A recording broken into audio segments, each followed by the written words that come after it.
Hello everyone, and welcome back to our CloudNetX course. In this session, we'll explore two key aspects of network operations: business continuity and contracts, agreements, and terms. Under business continuity, we'll delve into concepts like mean time to recovery and recovery point objective.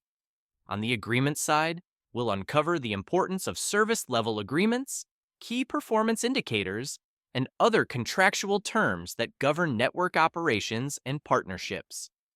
Let's start with business continuity, which is all about ensuring that critical operations continue or are quickly restored in the event of an outage or failure. Mean time to recovery refers to the average time it takes to restore a system or service after a failure. For example, if a critical server goes offline, MTTR tracks how long it takes to identify the issue, implement a fix, and bring the system back online. A lower MTTR means faster recovery, which minimizes downtime and business disruption. Mean time between failures, on the other hand, measures the average time between two successive failures of a system.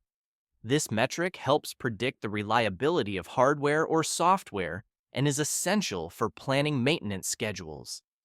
A higher MTBF indicates a more reliable system that requires less frequent intervention. Next, we have mean time to detect and mean time to investigate, which focus on the speed of incident response.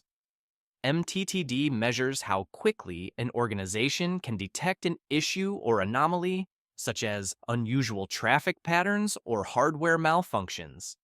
MTTI, on the other hand, tracks how long it takes to analyze and understand the root cause of the issue once detected. Finally, the recovery point objective is critical for disaster recovery planning. RPO defines the maximum acceptable amount of data loss in the event of an outage. For example, if the RPO is 4 hours, backups must occur at least every 4 hours to ensure data can be restored without exceeding that window. Now, let's turn our attention to contracts, agreements, and terms, which define the responsibilities, expectations, and deliverables for network operations. These agreements ensure that all parties are aligned and accountable.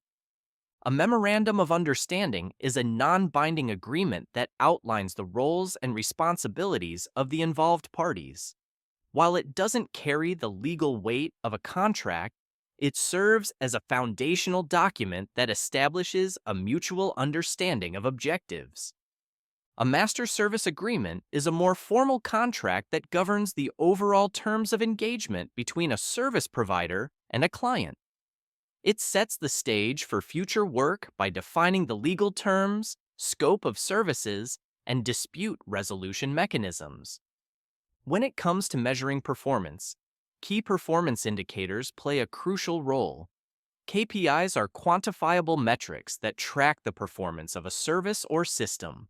For example, network uptime, packet delivery rates, or incident resolution times could all be KPIs. A service level agreement is perhaps the most critical agreement in network operations. It's a binding contract that outlines the specific services to be provided, the standards they must meet, and the penalties or remedies if those standards aren't met. For instance, an SLA might promise 99.95% uptime, and if this isn't achieved, the provider may offer financial compensation or additional support hours. Finally, a non-disclosure agreement protects sensitive information shared between parties. Whether discussing proprietary technologies or business strategies, an NDA ensures that confidential information remains secure and cannot be disclosed to unauthorized individuals or organizations.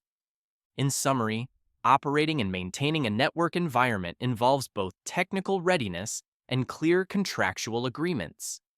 On the technical side, metrics like MTTR and RPO help organizations ensure resilience and reliability, while agreements like SLAs and KPIs establish accountability and performance standards. Thank you for joining us today, and see you soon.